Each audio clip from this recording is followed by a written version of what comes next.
salamat sa inyong suporta. Ito ang Action Radio Pangasinan #1.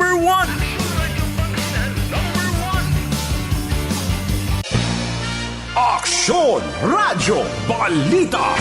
Kalipunan ng mga maiinit, naglalagablab at umuusok na mga balitang lokal, nasyonal, international, weather, showbiz, sports, human interest at iba pa na nakalap sa bulwagang pambalitaan ng DWCM. Aksyon Radyo Pangasinan.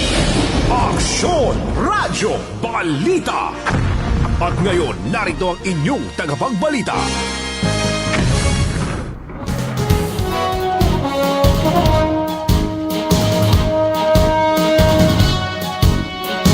Magandang umaga, Pilipinas!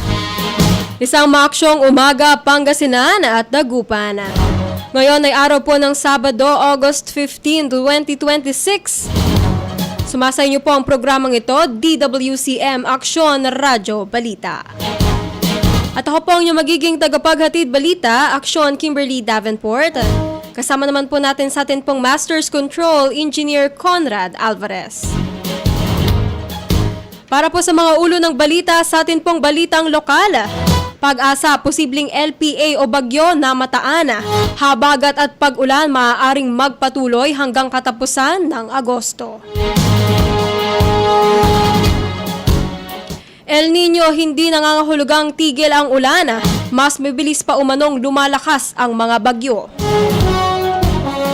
Baha sa Kalasyaw, unti-unting humuhupa. 21 na barangay apektado pa rin. Pinsala sa agrikultura sa Kalasyaw, umabot na sa halos 1 milyong piso. 264 na pamilya nananatili sa evacuation centers sa Kalasyaw. Comelec Mangaldan, inilabas ang schedule ng oryentasyon para sa mga nais kumandidato sa BSKE 2026. Para naman sa ating balitang pulis, 19 anyos na lalaki natagpo ang patay sa Parungking River sa Kalasyaw. Babaeng 44 anyos, arestado sa umano'y pamimeke ng relief goods claim stub sa Dagupan City. 34 anyos na lalaki, arestado sa buy-bust operation. 340,000 pesos halaga ng hinihinalang shabu na samsam. 2 senior citizen, arestado matapos umanong mahulihan ng shabu sa Umingan. Kagawad at tanod, timbog sa aktong paggamit umano ng shabu sa Tayug, Pangasinan. Para naman sa ating balitang pambansa, supercar na gumamit umano ng peking plaka, pinaiimbestigahan ng LTO. 7.2 trilyong pesos 2027 National Budget BICAM, suportado ng DBM sa pagla-livestream. Para naman sa balita sa ibayong dagat, AFP bineberipika ang ulat sa Pilipinong nasawi habang lumalaban para sa Russia. Para naman sa ating balitang showbiz, Bini, nagniningning sa Summer Sonic Osaka, pumalo sa worldwide trending. Para naman sa balitang pampalakasan, Alex Yala tutugon sa hamon ni Ruse sa Cincinnati Open. At yan po ang mga ulo ng balita sa umagang ito. Muli, sumasa inyo po ang DWCM Aksyon Radyo Balita. At ako po ang inyong magiging tagapaghatid balita, Aksyon Kimberly Davenport. Para naman sa detalye ng atin pong balitang lokal, nagbabala ang pag-asa tungkol sa posibilidad ng pagbuo ng isa o higit pang low pressure area o tropical cyclone sa mga susunod na linggo na maaaring magpalakas sa habagat at magdulot ng pagtuloy na pag-ulan, partikular sa kanlurang bahagi ng Luzon kabilang ang Pangasinan. Ayon kay Hener Kitlong, weather specialist ng Pag-asa, inilabas ng ahensya ang tropical cyclone threat potential na nagpapakita ng posibilidad ng pagkakaroon ng weather disturbance sa susunod na 1 hanggang 2 linggo. Anya, mula August 13 hanggang 19, may mababang posibilidad ng pagbuo ng isang circulation o vortex, ngunit inaasahang magkakaroon ng LPA sa naturang panahon. Maaari rin itong maging tropical cyclone, depende sa magiging development nito. May isa ring weather disturbance na nasa labas ng Philippine Area of Responsibility o PAR ngunit kabilang sa monitoring domain ng Pag-asa. Posibleng lumapit o pumasok ito sa monitoring area ng bansa. Mas tumataas naman ang posibilidad ng pagbuo ng weather systems pagsapit ng August 20 hanggang 26, partikular mula August 22 hanggang 26, kung kailan maaaring maging dominate ang mga naturang weather disturbance. Sa kasalukuyan, sinabi ni Kitlong na habagat ang pangunahing weather system na nakaapekto sa bansa. Bagamat wala umanong aktibong bagyo o LPA sa loob ng monitoring domain ng Pag-asa na direktang nakaapekto sa bansa.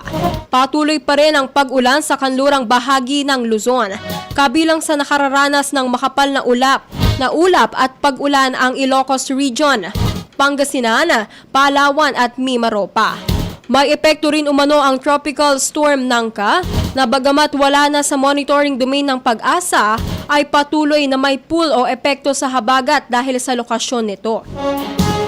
Ayon kay Kitlong, maaaring maging mas malakas ang epekto ng habagat kapag ang isang LPA o bagyo ay mas malapit sa bansa, lalo na kung ito ay pumasok sa PAR o monitoring domain. Dahil dito, posible umanong magpatuloy ang pag-ulan hanggang sa katapusan ng Agosto. Bagamat nilinaw ng weather specialist na hindi nangangahulugang tiyak na mabubuo bilang bagyo ang lahat ng kasalukuyang binabantayang weather disturbances, ay ipinalawanag din ni Kitlong na maaaring makaranas ng pabago-bagong lagay ng panahon ang mga lugar na apektado ng habagat. Maaari umanong sumikat ang araw at uminit sa ilang sandali bago biglang bumuhos ang ulan. Ito anya ay karaniwang katangian ng habagat dahil mabilis na nagbabago ang galaw ng mga ulap at moisture sa kanlurang bahagi ng bansa. Samantala, mas maaliwalas naman umano ang panahon sa silangang bahagi ng bansa dahil mas kaunti ang mga ulap na naroroon. Bukod sa pag-ulan, pinapayuhan din ng publiko na bantayan ng high tide, lalo na sa mga mabababang lugar na madaling bahain. Batay sa hydro forecast na nabanggit ni Kitlong, inaasahang aabot sa humigit kumulang 0.8 na metro ang high tide bandang alas 9:48 ng gabi. Bagamat maaaring mag-iba ang epekto nito depende sa lokasyon. Paalala ng weather specialist na mahalagang patuloy na makipag-ugnayan at makinig sa mga abiso ng MDRRMC at iba pang lokal na otoridad upang malaman kung kailan inaasahan ang mataas na tubig at kung gaano ito maaaring makaapekto sa kanilang lugar. Tungkol naman sa posibleng dami ng ulan sa mga susunod na linggo, sinabi ni Kitlong na mahirap magbigay ng eksaktong dami dahil maaaring malaki ang pagkakaiba ng rainfall distribution sa bawat lugar. Sa kasalukuyang 24 oras na forecast or 24-hour forecast, nasa humigit kumulang 50 hanggang 100 millimeters ang maaaring pag-ulan sa ilang lugar. Ngunit maaari itong magbago depende sa magiging galaw at development ng mga weather system. Binigyang diin niya na Agosto ay kabilang sa mga peak period ng habagat, kaya inaasahang magpapatuloy ang pag-ulan habang may mga weather disturbance na maaaring mabuo. Pagsapit naman ng Setyembre, inaasahang unti-unting bubuti ang lagay ng panahon. Bagamat patuloy pa rin kailangang bantayan ng mga weather system na maaaring makaapekto sa bansa. Samantala, patuloy ang panawagan ng Pag-asa sa publiko na manatiling updated sa mga opisyal na weather bulletin, lalo na sa mga nakatira sa mga lugar na madaling bahain at makaranas ng pagbaha dahil sa tuloy-tuloy na pag-ulan at mataas na tide. Samantala, hindi nangangahulugang titigil ang pag-ulan at pagbaa kapag umiiral ang El Nino, ayon kay Hiner Kitlong, weather specialist ng Pag-asa. Sa isang panayam, ipinalawanag ni Kitlong na ang El Nino ay may kaugnay sa pag-init ng temperatura sa gitnang bahagi ng Pacific Ocean. Bagamat karaniwang iniuugnay ang El Nino sa mas tuyong kondisyon sa ilang panahon, maaari pa ring makaranas ng matinding pag-ulan ang bansa depende sa mga weather system na naka-aapekto rito. Ayon kay Kitlong, isa sa mga mahalagang epekto ng mas mainit na karagatan ay ang posibilidad ng mas mabilis na pagbuo at pag-intensify ng mga low pressure area or LPA at bagyo. Kapag may weather disturbance sa Pacific Ocean, mas pabor umano ang mainit na temperatura ng dagat sa mabilis nitong paglakas. Anya, hindi otomatikong napipigilan ng El Nino ang pagbuo ng mga bagyo o ang pag-ulan. Sa halip, maaaring maging mas aktibo ang ilang weather systems dahil sa kondisyon ng karagatan. Sa kasalukuyang sitwasyon, patuloy na nakararanas ng pag-ulan ang malaking bahagi ng kanlurang Luzon at Visayas dahil sa habagat at iba pang weather systems. Pinaliwanag ni Kitlong na ang mainit na karagatan ay nagbibigay ng moisture na maaaring maging ulap at kalaunan ay magdulot ng pag-ulan. Makikita rin umano sa satellite images ang makapal na ulat sa kanlurang bahagi ng Luzon at Visayas na indikasyon ng patuloy na moisture at aktibidad ng habagat. Dahil dito, posible pang magkaroon ng karagdagang LPA na maaaring magpalakas sa habagat at magpatuloy sa pag-ulan sa mga susunod na araw. Gayunman, nilinaw ni Katlong na hindi nangangahulugang itong 24 hours na tuloy-tuloy ang ulan. Ang mahalaga, anya, ay manatiling alerto dahil maaaring hindi agad mawala ang weather disturbance at maaari itong magdulot ng panibagong pag-ulan. Bukod sa ulan at posibilidad ng pagbuo ng LPA, hinimok din ni Kitlong ang publiko na bantayan ng high tide, lalo na sa mga mabababang lugar at komunidad na madaling bahain. Anya, kahit walang ulan, maaari pa ring tumaas ang tubig dagat dahil sa high tide at magkaroon ng epekto sa mga lugar na malapit sa baybayin. Payo ng Pag-asa sa publiko, manatiling updated sa mga weather bulletin, bantayan ang mga abiso ng lokal na disaster risk reduction offices at maging handa sa posibleng pagbabago ng panahon. Samantala, unti-unti nang humuhupa ang baha sa Calasiao, Pangasinan. Bagamat nananatiling apektado ng tubig baha ang 21 na barangay sa bayan, ayon sa Municipal Disaster Risk Reduction and Management Office or MDRRMO. Ayon kay Christine Joy Soriano, spokesperson ng MDRRMO Calasiao, nasa 10 feet above normal level ang monitoring system sa Marusay River. Bagamat lampas pa rin ito sa critical level, unti-unti na umano itong bumababa. Sinabi ni Soriano na dati nang nalubog ang monitoring system dahil sa mataas na level ng tubig. Ngunit ngayon ay muli na itong lumilitaw dahil sa unti-unting pagbaba ng tubig sa ilog. Sa kasalukuyan, 21 na barangay pa rin ang may kapansin-pansing pagbaha, bagamat unti-unti na ring bumababa ang tubig sa mga lugar na ito. Kabilang sa mga lugar na may pinakamalalim na bahagi ng baha, ang Barangay Talibao, Longgos, Lumbanga, bahagi ng Lasip at bahagi ng Mancop, kung saan naitala ang lalim na nasa 3.5 hanggang 4 na talampakan. Mas mababa na ito kumpara sa naunang naiulat na umabot sa humigit kumulang 5 talampakan ang tubig sa ilang lugar. Posibleng mawala ang baha sa loob ng 2 hanggang 3 araw batay sa monitoring ng MDRRMO. 2 araw nang nakikita ang pababang trend sa level ng tubig. Gayunman, sinabi ni Soriano na mabagal ang pagbaba ng tubig, lalo na sa mga lugar na walang maayos na daluyan o may inaiiwang stagnant water. Umaasa ang MDRRMO na tuluyang mawawala ang baha sa mga apektadong lugar sa loob ng 2 hanggang 3 araw kung magpapatuloy ang magandang lagay ng panahon. Samantala, maaaring abutin naman ng 5 hanggang 7 araw bago tuluyang matuyo ang mga lugar na may naiwang stagnant water. Samantala, iniulat ng MDRRMO na possible na sa lahat ng uri ng sasakyan ang Mancop Road at ang Nansangaan na patungong Buenlag. Mayroon pa ring maikling bahagi ng Nansangaan na may tubig, ngunit maaari pa rin itong madaanan ng mga light vehicle. Gayunman, nagbabala si Soriano sa mga motorista na mag-ingat sa isang bahagi ng kalsada kung saan may mga butas o lubak na maaaring hindi agad makita dahil sa tubig. Payo ng MDRRMO sa mga motorista na iwasan ang naturang bahagi hanggat maaari at mag-ingat habang bumabiyahe. Lalo na sa mga lugar na nakaranas ng pagbaha. at patuloy namang minomonitor ng Calasiao MDRRMO ang level ng tubig sa Marusay River at ang kondisyon ng mga binahang barangay habang hinihintay ang tuluyang paghupa ng baha. Samantala, umabot na sa halos 1 milyong piso ang paunang naitalang pinsala sa agrikultura sa Calasiao, Pangasinan, bunsod ng pagbaha at mga pag-ulan, ayon sa Municipal Disaster Risk Reduction and Management Office or MDRRMO.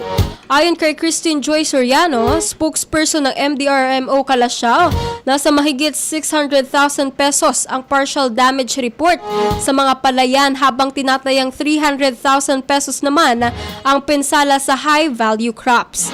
May naitala ring umanong pinsala sa livestock na tinatayang nasa 77,000 pesos.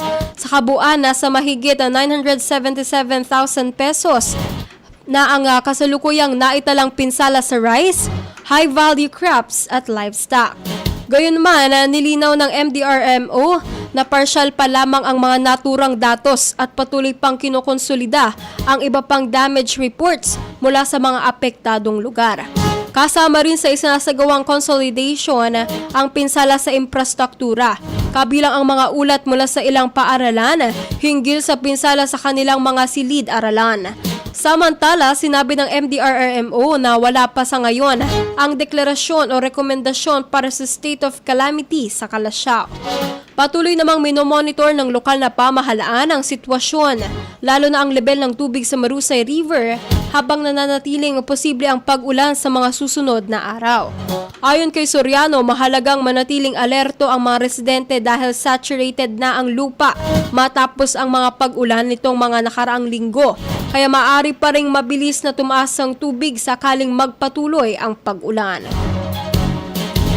Samantala, umabot sa 264 na pamilya ang nananatili sa evacuation centers sa Calasiao, Pangasinan habang unti-unti nang humuhupa ang baha sa ilang lugar. Patuloy pa ring binabantayan ng lokal na pamahalaan ang kalagayan ng mga apektadong residente. Ayon kay Christine Joy Soriano, spokesperson ng Municipal Disaster Risk Reduction and Management Office Calasiao, may ilang evacuees nang nagtutungo sa kanilang mga tahanan upang tignan kung maaari na silang makabalik. Gayunman, nananatili muna sa evacuation centers ang mga pamilyang may mga vulnerable members, lalo na ang mga nagmumula sa mga lugar kung saan mataas pa rin ang level ng tubig. Sinabi ni Soriano na pangunahing konsiderasyon ng MDRRMO ang kaligtasan ng mga evacuee bago sila payagang tuluyang makabalik sa kanilang mga tahanan. Patuloy din ang monitoring ng MDRRMO sa mga binahang lugar upang matukoy kung kailan ligtas nang makauwi ang mga pamilyang kasulukuyang nasa evacuation centers. Nananawagan naman ang tanggapan sa mga evacuee na sundin ang abiso ng mga otoridad at huwag munang bumalik sa kanilang mga tahanan kung hindi pa ligtas ang kanilang lugar. Samantala, inilabas na ng Commissions on Elections or COMELEC Mangaldan ang schedule ng orientation and voter education para sa mga interesadong kumandidato sa nalalapit na barangay and sangguniang kabataan elections or BSKE 2026. Gaganapin ang mga orientation sa 3rd floor ng Mangaldan Municipal Hall sa August 18 hanggang 20, 2026 kung saan nakatakdang dumalo ang mga kinatawan mula sa iba't ibang barangay ng bayan. At narito ang mga schedule. Sa August 18, 2026, Martes, ng alas 8 ng umaga ay Barangay Alitaya, Barangay Amansabina, Barangay Anulid, Barangay Banawang, Barangay Bantayan. Alauna naman ng hapon ay Barangay Bari, Barangay Bateng, Barangay Buenlag, Barangay David, Barangay Embarcadero.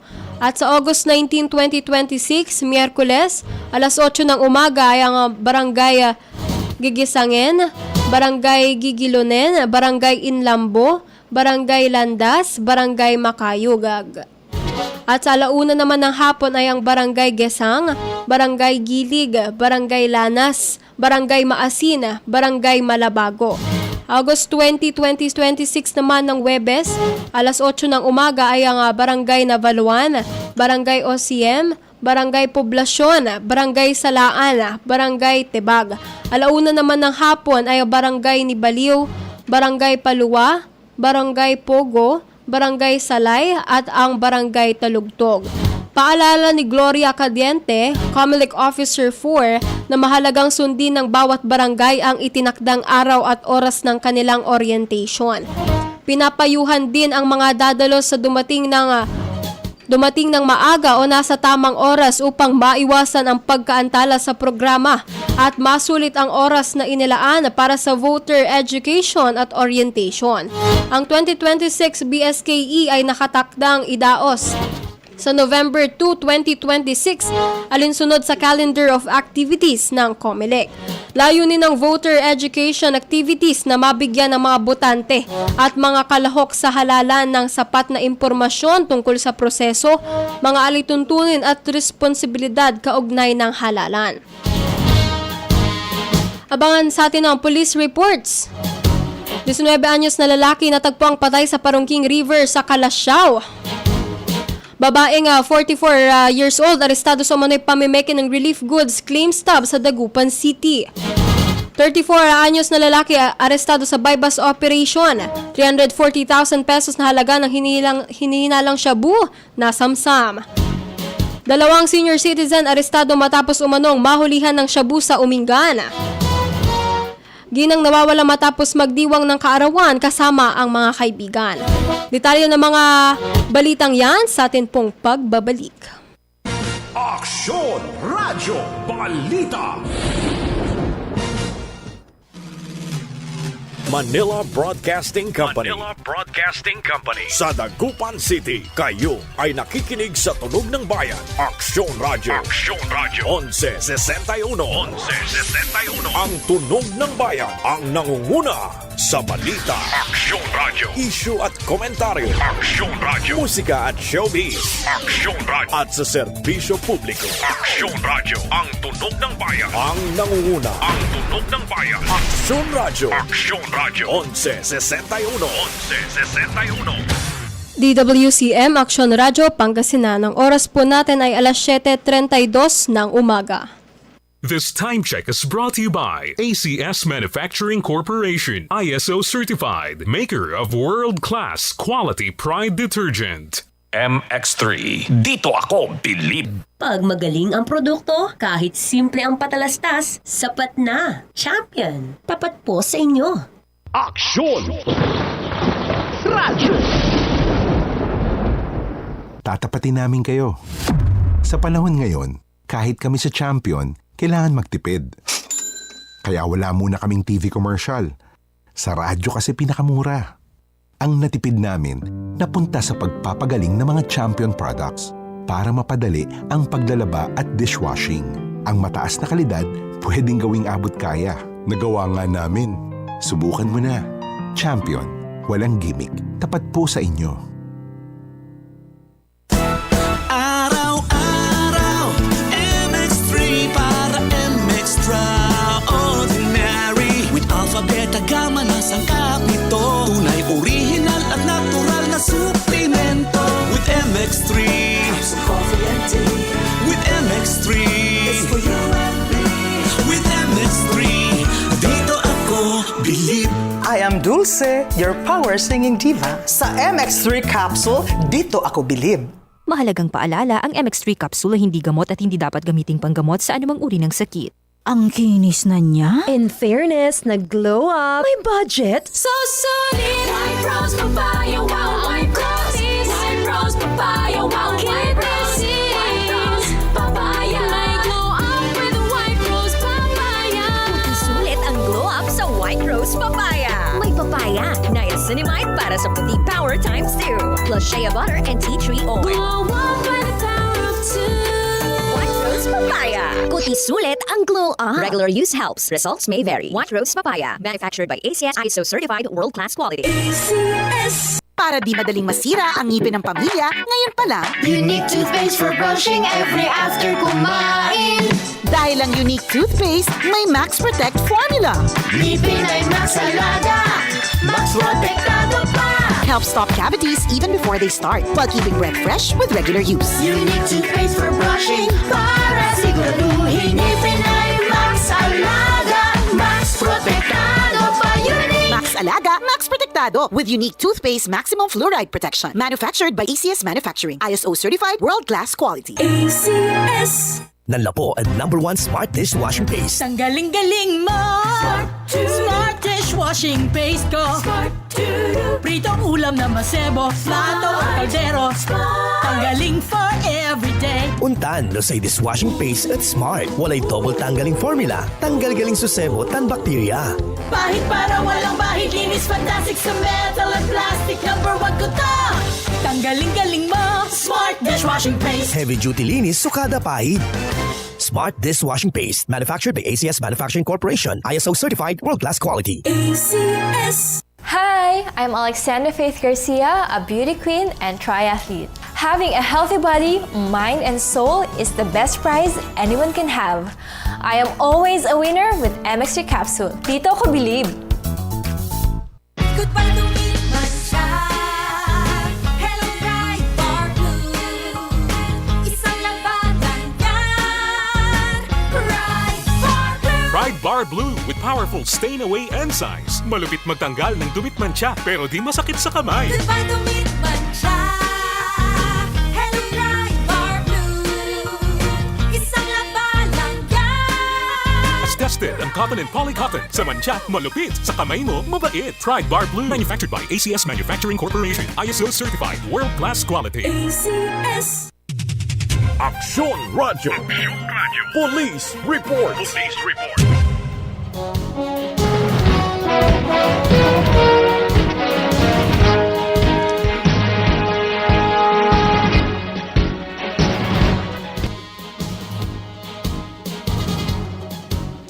Para sa detalye ng atin pong balitang pulis, natagpong patay ang isang 19 anyos na lalaki matapos matagpo ang nakalutang ng nakadapa sa Parongking River sa barangay San Miguel, Calasiao, Pangasinan nitong August 14 to 2026.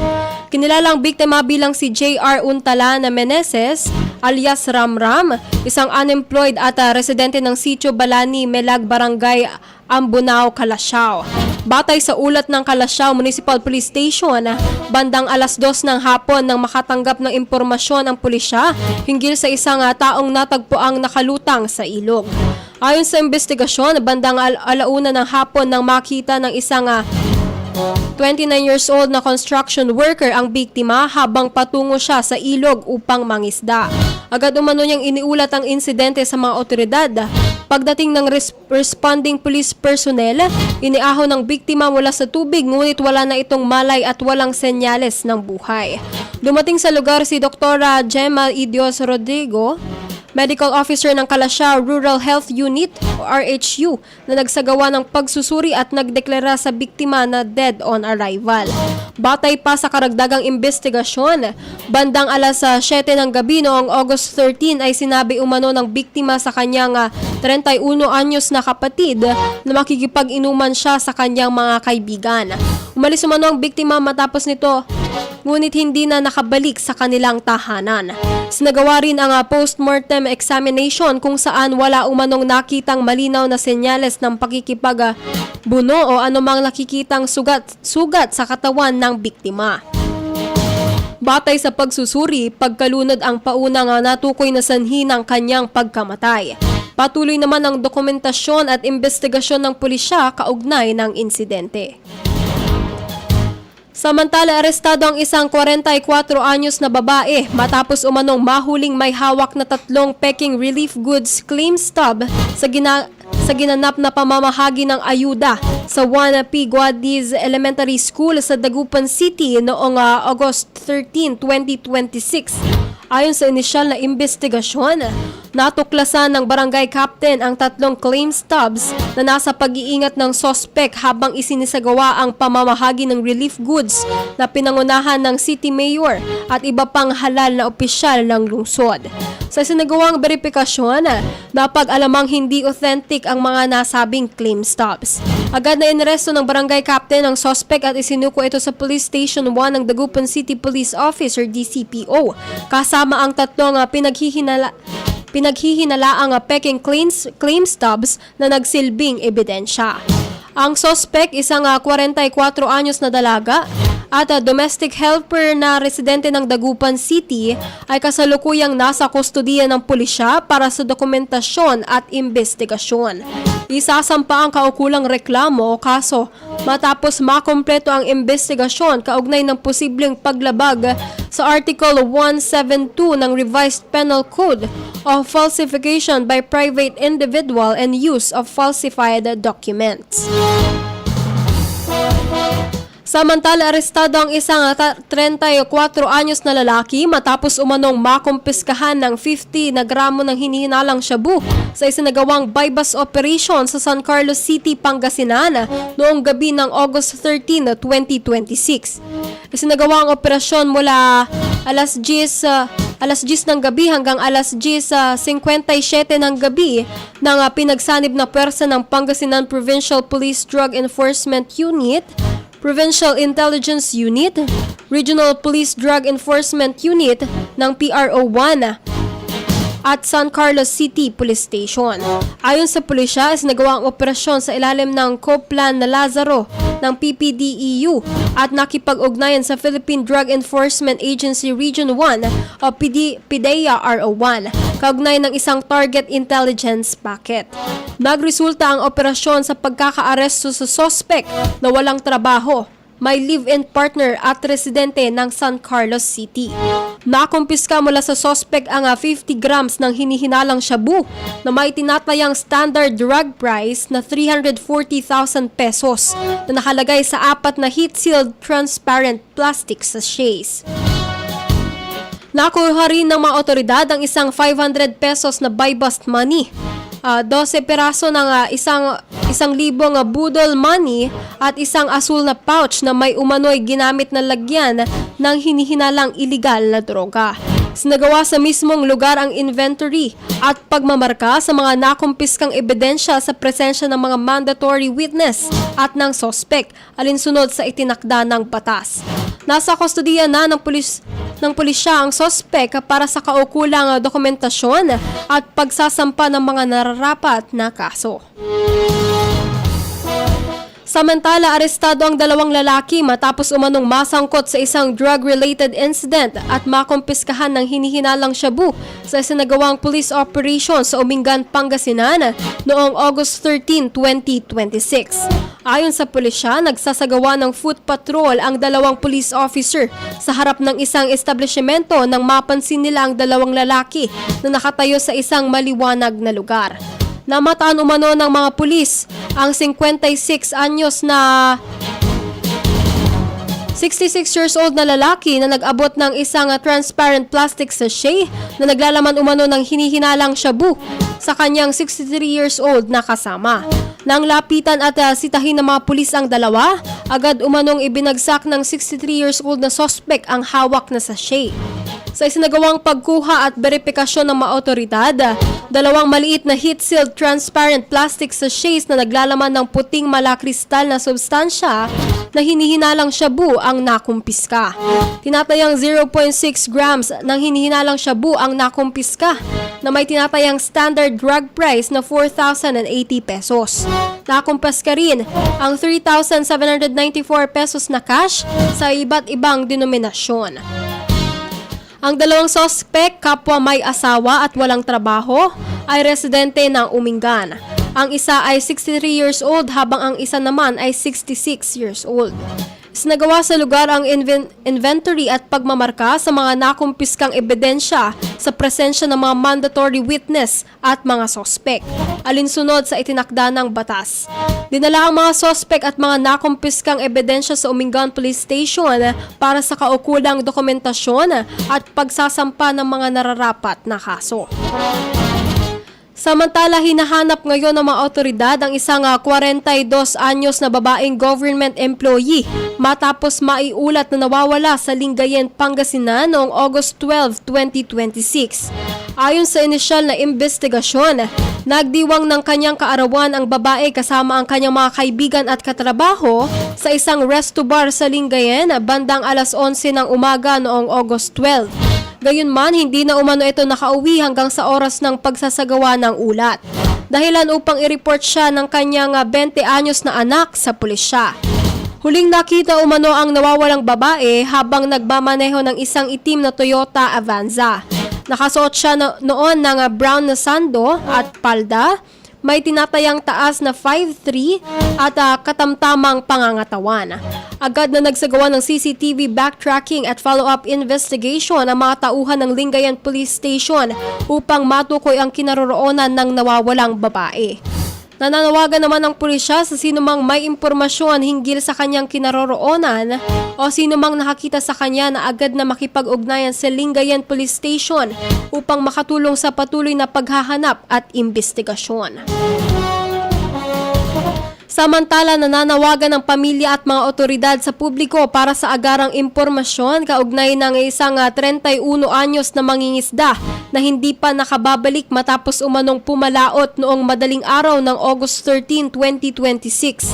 Kinilala ang nawawalang mangingisda bilang si Robin B. Trinidad, residente ng sitio Abagatanan, Makabuboni, Agno, Pangasinan. Ayon sa kanyang pamilya, pumalaot si Trinidad bandang alas 4 hanggang alas 5 ng madaling araw noong August 13 sakay ng isang kulay asul na bangka na walang pangalan o registration number ngunit may markang PALO o PALO. Inaasahan umano siyang makabalik bandang alas 6 hanggang alas 7 ng umaga noong August 14, ngunit hanggang sa kasalukuyan ay hindi pa siya nakakauwi. Batay sa paunang impormasyon, tinatayang nasa 14 hanggang 15 nautical miles ang layo ng kanyang pinangingisdaan mula sa Pampang. Dahil dito, patuloy ang panawagan sa sinumang nakakita kay Trinidad maging nasa Laot o Pampang, o kung sakaling mapadpad siya sa kanilang lugar, na agad itong ipagbigay alam sa Office of Disaster Risk Reduction and Management ng lugar upang maisagawa ang kaukulang rescue at search operations. Hiniling din ng mga otoridad at pamilya na maging maingat at responsable ang publiko sa pagbibigay ng komento at pagbabahagi ng impormasyon habang nagpapatuloy ang paghahanap. Patuloy namang umaasa ang pamilya ni Trinidad sa tulong ng mga otoridad, kapwa mangingisda at ng publiko upang agad na matukoy ang kanyang kinaroroonan at ligtas siyang makauwi sa kanyang pamilya. Samantala, arestado ang dalawang lalaki matapos umanong magbenta ng isang air conditioning unit na pinaniniwalaang nakaw sa Dagupan City. Ayon sa inisyal na investigasyon, bandang alas 9 ng gabi nang i-report sa pulisya ng isang 32 anyos na aircon technician ang pagbili niya ng isang Midea split type air conditioner sa halagang 500 pesos. Kalauna, napag-alamang ang naturang unit ay umano'y kabilang sa mga gamit na ninakaw mula sa pag-aari ng isang 35 anyos na babaeng music instructor noong July 30, 2026 bandang alas 7 ng gabi. Nang ipakita sa complainant ang nakuhang aircon, agad umano niya itong nakilala bilang kanyang pag-aari. Dahil dito, nagtungo ang mga tauhan ng pulisya sa lugar kung saan umano ibinenta ang naturang kagamitan at nagsagawa ng beripikasyon. Sa sinagawang beripikasyon, hindi umano nakapagpakita ang dalawang respondent ng sapat na patunay ng pagmamay-ari, lehitimong pinagmulan o legal o pagkakakuha ng air conditioning unit. Dahil dito, inaresto ang dalawang suspect na isang 25 years old na mekaniko at isang 31 years old na tricycle driver, kapwa residente ng Dagupan City. Isinailalim sa wasto ang inventory at dokumentasyon ang nakuhang aircon at dinala ito sa kustodiya ng pulis kasama ang dalawang suspect para sa karagdagang beripikasyon at investigasyon. Posibleng maharap ang mga suspect sa reklamong may kaugnay sa Presidential Decree No. 1612 o Anti-Fencing Law. Depende sa magiging resulta ng investigasyon at kaukulang legal na pagsusuri.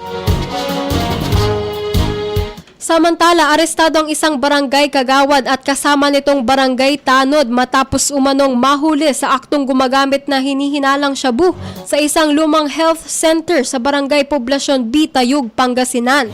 Itinuturing ng pulisya na high-value individual ang 53 anyos na kagawad, habang street-level individual naman ang 45 anyos na barangay tanod. Ayon sa mga otoridad, isang concerned citizen ang nagsumbong tungkol sa umano'y iligal na aktibidad ng dalawang sospek, dahilan upang agad magsagawa ng operasyon ang pulisya. Nakumpiska sa operasyon ang hinihinalang shabu at iba't ibang drug paraphernalia na sinasabing ginamit sa ilegal na aktibidad. Batay sa pulisya, kapwa nagpositibo sa isinagawang drug test ang dalawang sospek. Naisampa na rin ang kaukulang reklamo laban sa mga ito at sasailalim sa proseso ng batas kaugnay ng insidente. Para naman sa ating balitang pambansa, naglabas ng show cause order ang Land Transportation Office o LTO laban sa rehistradong may-ari at itinalang driver ng isang supercar matapos matuklasang umano'y gumagamit ito ng peking plaka. Ayon sa LTO, hindi tugma ang alphanumeric combination ng plaka ng sasakyan sa opisyal nitong rehistradong plate number. Hindi naman pinangalanan ng ahensya ang aktor at negosyanteng sinasabing may kaugnayan sa nasabing sasakyan. Inatasan ng LTO ang may-ari at driver na humarap sa Intelligence and Investigation Division o IID at magsumiti ng sinumpaang paliwanag kaugnay ng umano'y paglabag. Inatasan din ng driver na ipaliwanag kung bakit hindi dapat suspindihin o bawiin ang kanyang lisensya dahil maaari umano'y siyang ituring na hindi angkop na magmaneho. Samantala, pansamantalang sinuspinde sa loob ng 90 days ang kanyang lisensya at inatasang isuko ito sa IID. Isinailalim din sa alarm status ang supercar at inatasan na ang LTO Law Enforcement Service na i-impound ang sasakyan. Ayon kay LTO Chief Marcos Lacanilao, walang VIP o exemption sa pagpapatupad ng batas at pananagutin ang sinumang mapatutunayang lumalabag sa mga patakaran ng ahensya. Patuloy namang iniimbestigahan ng LTO ang kaso upang mapanatili ang integridad ng sistema ng pagpaparehistro ng mga sasakyan. Samantala, suportado ni Acting Department of Budget and Management o DBM Secretary Kim De Leon ang panukalang pagla-livestream ng Bicameral Conference Committee deliberations para sa 7.2 trillion pesos na pambansang budget para sa 2027. Ayon kay De Leon, makatutulong ang live streaming upang maging mas transparent, accountable at bukas sa publiko ang proseso ng pagbuo ng national budget. Anya, mahalagang makita ng publiko kung paano ginagamit ang buwis ng mga mamamayan, habang ang mas bukas na deliberasyon ay makatutulong din upang mapalakas ang tiwala at pananagutan sa pamahalaan. Ang 2027 National Expenditure Program o NEP ng Administrasyong Marcos ay nakatuon sa mga pangunahing sektor gaya ng edukasyon, kalusugan, infrastruktura at social protection. Binanggit din ni De Leon na unang isinagawa ang live streaming ng bicameral deliberations noong December 2025 para sa 2026 national budget. Gayunman, nilinaw ng kalihim na nasa Kongreso ang pagpapasya kung bubuksan sa publiko ang BICAM deliberations.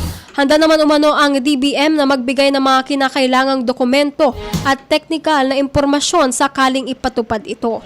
Target ng House of Representatives na maaprubahan ang panukalang 2027 national budget bago ang October 9, habang nakatakdang simulan ang deliberasyon nito sa August 17.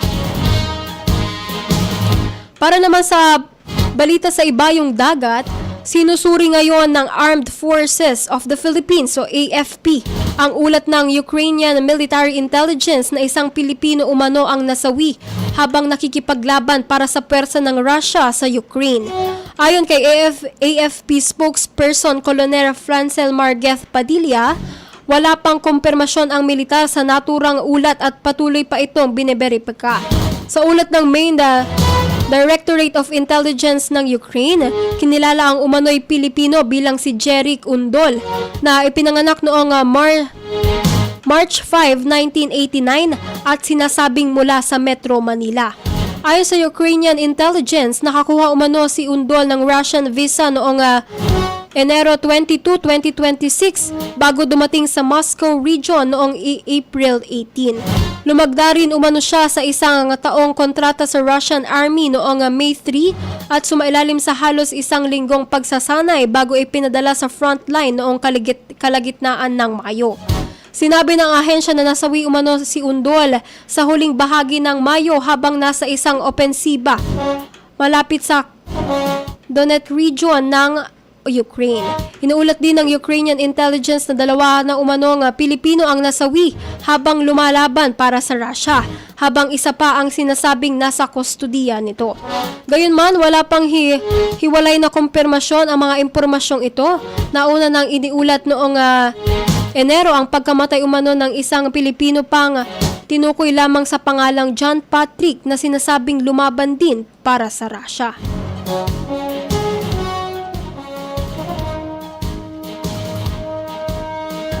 Aksyon Radyo. Showbiz Balita. Para naman sa ating balitang showbiz, nagpakitang gilas ang P-pop girl group na BINI sa kanilang world-class performance sa Summer Sonic Music Festival sa Osaka, Japan. Punong-puno ng energy ang 9 na miyembrong grupo sa kanilang performance na kinabibilangan ng mga hit song na Cherry on Top, Zero Pressure, Out of My Head, Blush, Step Back, Sugar Rush at iba pa.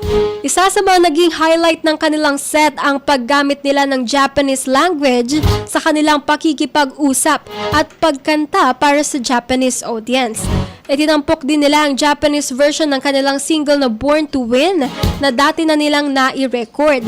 Nilagyan din nila ng ilang Japanese lines ang kanilang hit song na Salamin Salamin bago nila tuluyang isinara ang kanilang set gamit ang paboritong awitin ng kanilang fans na Pantropiko.